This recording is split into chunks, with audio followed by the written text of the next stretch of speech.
everybody. So today is Sunday. That means it's time for family movie night. And this week I got to see the latest Pirates of the Caribbean movie, Dead Men Tell No Tales.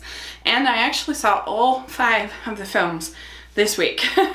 And so I thought for family movie night, I would review the series, the franchise, let you know my thoughts, and recommend you watch at least the first one for sure, that I think is a really, really fun action adventure kind of film. Start with the first one. This, of course, directed by Gore Verbinski. He did the first 3 of these Pirates movies. And Gore Verbinski, he knows how to stage spectacle. He knows how to stage sort of big, expansive, blockbustery, spectacular kind of feeling to a film. And so that's what makes, I think, all 3 of these, as watchable as these movies are, that's what makes them work, is because they are spectacle entertainment. The first one, we get introduced to all our characters, and the leaders of the story for these first 3 movies is Elizabeth and Will, particularly Elizabeth in this first one, and played by Keira Knightley and Orlando Bloom. Then we get introduced to Jack Sparrow, played by Johnny Depp, of course. And this was an Oscar-nominated role for him. I think a lot of people forget that in this first film. And they use him just the right way. And he's a character that puts on sort of a drunken front, I guess, but he's actually smart, so that makes him interesting, unpredictable, and it's just very, very, very charming and iconic and when he's out. But we get to meet Barbossa, who is played by Geoffrey Rush, again another character that we'll see throughout. So this movie is just a lot of fun, has some great action set pieces, and some great sword fights, and then we get all these great characters. My only flaw with the film is I do think it is probably 45 minutes too long. It should be, I think, a little bit tighter, and I think it would be even better on the rewatch. So I think this movie is a B+. It's a very entertaining film. I think that it is just feels a little stretched out at times to me. Like I said, I think it would have been much better if it had been 2 hours long. Then we get to the second film, Dead Man's Chest. I hated this movie when it first came out. I really responded negatively to it. And part of it is I just didn't like Davy Jones's character and his design. I called him the booger pirate at the time. He was just gross. I didn't like it. And on the rewatch, I have to say I liked the movie a little bit better. It's still a very confusing film, and I think it made me realize that one of the great things that Lord of the Rings does is that they set up the rules of the world from the very beginning. Not a world that I'm familiar with, at least as far as pirate lore and mythology, and so I need some help, and that's the same with Lord of the Rings, and that's even more so because there's no relation to our world at all.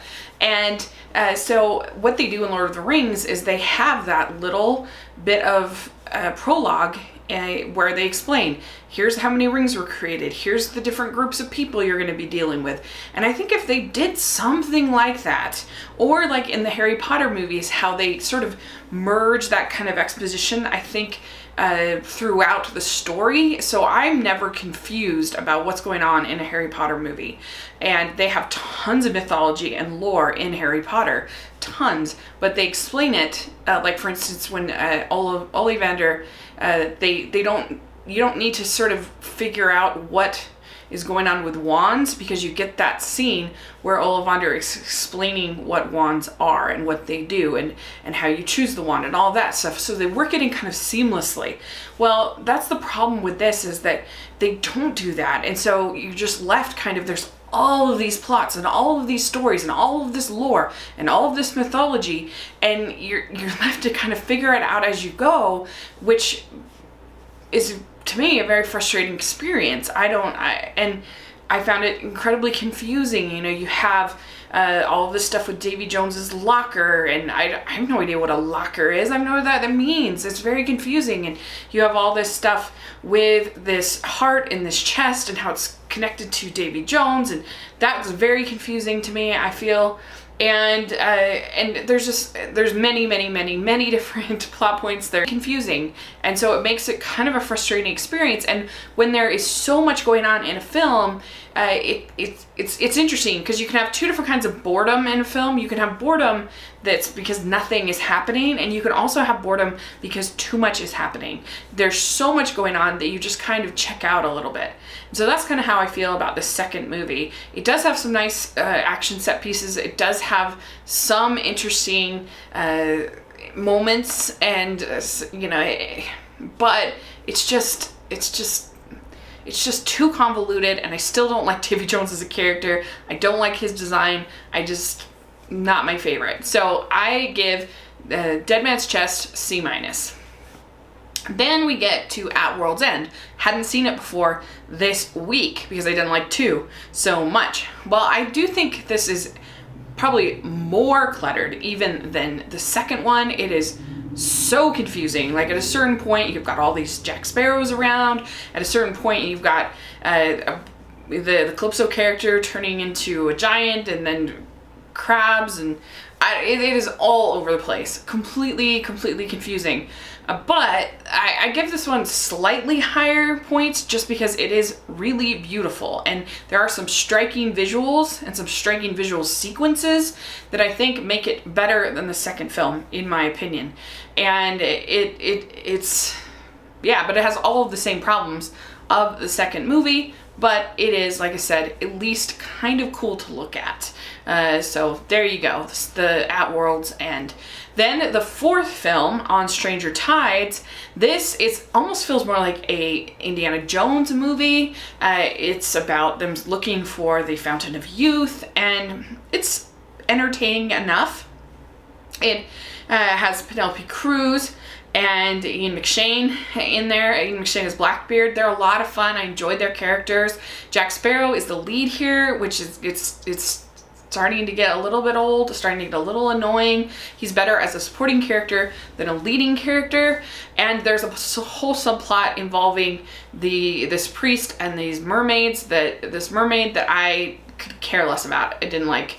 And but it is way more streamlined, and Rob Marshall is good at staging actions, choreography kind of. That's very fun. So this is, I think, a watchable film. And then we have Dead Men Tell No Tales.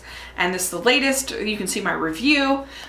This movie is less convoluted than the second and third, but it brings back some of that mythology. This time they're looking for Poseidon's trident, and I think that it starts to drag in the last 45 minutes. It is a little shorter than some of these other films, and I think that they rely too heavily on Johnny Depp. Again, I think he becomes kind of annoying, and they forget that he's smart. Like, they turn him into, I think, too much of an idiot in this film. But it has some really fun action set pieces. It's not as convoluted and confusing as 2 and 3. Overall, I thought it was a fine, satisfactory blockbuster. I didn't think it was great. I didn't think it was awful. So I would give this film a C+. And so basically, I think that my ranking of the Pirates movies, you have the Black Pearl, which I give a B+ to. Dead Man's Chest, that I give a C- to. You have At World's End, that I give a C to. And you have On Stranger Tides, I give a C+ to. And you have Dead Men Tell No Tales, I also give C+ to. So there you go. That's my thoughts on the Pirates franchise. Let me know what you think of this franchise. Do you like them? Do you not like them? Put in the comments section. And thanks so much. Please subscribe to my channel, and I'll talk to you later. Bye!